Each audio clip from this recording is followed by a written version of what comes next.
West Bengal motor vehicle owners agents ইউনিয়নের 23তম বার্ষিক সাধারণ সভা অনুষ্ঠিত হল শনিবার দুপুর 1:30 নাগাদ বহরমপুর গ্র্যান্ড হলে। সভায় জেলার বিভিন্ন প্রান্ত থেকে প্রতিনিধিরা উপস্থিত ছিলেন। বার্ষিক সাধারণ সভা থেকে নিজেদের দাবি নিয়ে সোচ্চার হন ইউনিয়নের নেতৃত্ব ও প্রতিনিধিরা।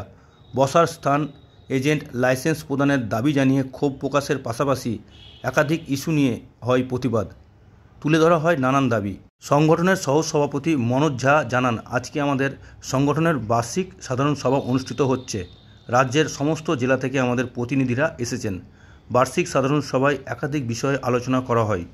সভা থেকে সরকারের কাছে দাবি জানানো হয়, রাজ্যের যেখানে আরটিও অফিস আছে সেখানে আমাদের বসার জায়গা দিতে হবে।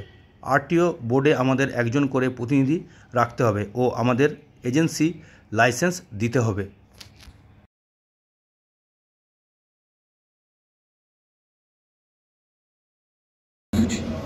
আজকে আমাদের West Bengal motor vehicles owners agents ইউনিয়নের বার্ষিক সাধারণ সভা। আজকে এই সাধারণ সভা রাজ্যের সমস্ত জেলা থেকে আমাদের প্রতিনিধিরা এসেছেন। তাদেরকে নিয়ে আমরা আজকের দিনে সরকারের কাছে যে সমস্ত দাবিগুলো দীর্ঘদিন ধরে আমরা প্রথম থেকে করে আসছি, যেমন আমাদেরকে সরকারি দপ্তরে অর্থাৎ যে সমস্ত আরটিও দপ্তর আছে, যেখানে যেখানে আরটিও অফিস আছে, আরটিও বা এআরটিও আছে, সেখানে আমাদেরকে বসার জায়গা দিতে হবে। আরটিও বোর্ডে আমাদের একজন করে প্রতিনিধি রাখতে হবে অর্থাৎ, এবং সরকারকে আমাদের লিগ্যালাইজ অর্থাৎ এজেন্সি লাইসেন্স দিতে হবে।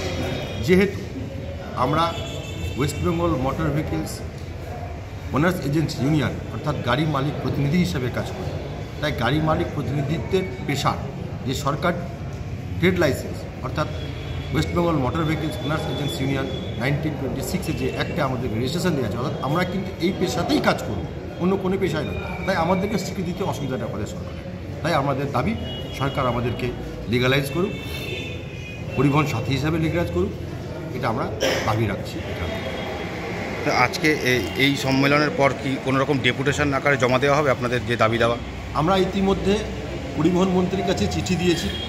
বিগত দিনে যিনি পরিবহন মন্ত্রী আছে তাদের সঙ্গে আমরা সাক্ষাৎও করেছি। তারা আশ্বস্ত করলেও আমরা কিন্তু এখনও পর্যন্ত লিগালাইজ হতে পারিনি, আমরা লাইসেন্স পাইনি। তাই বর্তমান যিনি আছেন তার কাছেও আমরা চিঠি দিয়েছি, সাক্ষাতের চিঠি অলরেডি আমাদের দেওয়া আছে। তিনি এখন আমাদেরকে ডাকেননি। আশা করি সরকার আমাদের প্রতি সদয় হবেন এবং ডাকবেন, আলোচনা করবেন যাতে আগে লিগালাইজ করা যায়। যে কোনো প্রকারে যে কোনো মূল্য দিয়ে যে কোনোভাবেই হোক না কেন এটাকে সরকারি স্বীকৃতি দেয়া হোক, এটা আমাদের মূল দাবি থাকবে। আগামী দিনে আমরা আন্দোলনের মধ্যে দিয়ে আজকে আলোচনা করে জানাবো যে আমরা আন্দোলনে কী রূপে আন্দোলনে যাব বা কোর্টে গিয়ে কীভাবে আমরা এটা আদায় করতে পারব।